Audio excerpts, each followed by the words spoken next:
Hello everyone, we are into AC circuits. AC circuit with an resistor हम already complete कर चुके हैं. Resistor was a student from 8th standard जिसने ज्यादा हैरान किया नहीं था. And now it's time to proceed with inductor जो directly 12th standard में admission लिया है अपने पास. Okay, so you can see AC circuit है, alternating voltage लगाया हुआ है and एक inductor है. ठीक है. So ये इंडक्टर का रेजिस्टेंस नेग्लिजिबल है. Please keep that in mind. The resistance is negligible. अब ऑल्टरनेटिंग क्वांटिटीज का तो आपको ऑलरेडी पता ही है कॉन्सेप्ट कि उसका वैल्यूज कंटिन्यूअसली चेंज होता है. Okay, so there is always change in current and change in current results in EMF. EMF generate होता है, ईएमएफ इंड्यूस होता है. सो ऑलरेडी ये एक ईएमएफ तो है जो हमने यूज किया है, बट इसके वैल्यूज के चेंज होने की वजह से ये सर्किट में एक और ईएमएफ इंड्यूस होगा. By Lenz law that EMF will oppose the change. So since वो अपोज करता है, that EMF will be called as back EMF. ठीक है. सो यहां पर दो ईएमएफ इन्वॉल्व है. एक तो हमने जो यूज किया है एंड दूसरा जो इंड्यूस होने वाला है एंड इट विल अपोज, जिसको हम बैक ईएमएफ बोलते हैं. Okay, so now I am going to solve this part. हम किरचॉफ का सेकेंड लॉ लगा रहे हैं. अब किरचॉफ का सेकेंड लॉ आपने चैप्टर करंट इलेक्ट्रिसिटी में पढ़ा हुआ है.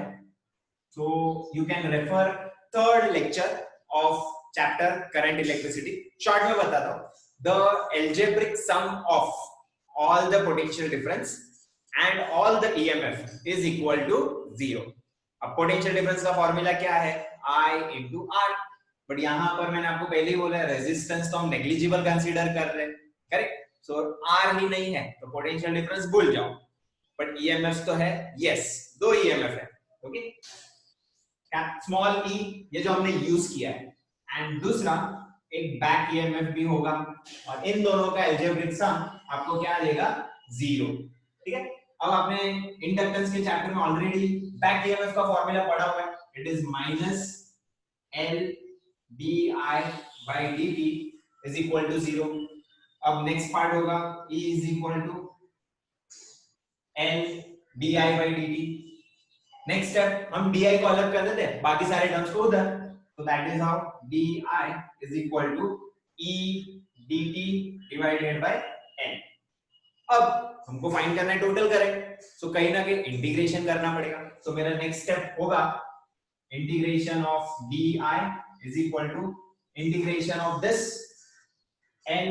हाँ, e के बदले हम क्या सब्स्टिट्यूट कर सकते हैं? e के बदले हम सब्स्टिट्यूट करेंगे e not sin omega t. ये फॉर्मूला भी आपको पता ही है, जनरेटर्स से पढ़ते आ रहे हैं हम लोग. Let's solve this. di का इंटीग्रेशन i मिलेगा, e naught by l constant बाहर आ जाएगा. sin का इंटीग्रेशन आपको पता है माइनस cos एंड t के साथ जो टर्म रहता है वो डिवाइड होता है. इंटीग्रेशन में डिवाइड होता है, डेरिवेटिव्स में मल्टीप्लाई होता है. So that is how like this. Now it's time to use trigonometry formula. cos theta, minus sine को बाहर कर दो like this. cos theta can be written as sin pi by 2 minus theta. सो वही मैं करने जा रहा हूं. This can also be written as sin pi by 2 minus theta.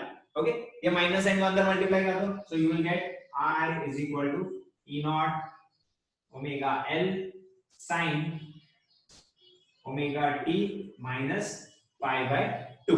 Okay, so that's it. Thank you.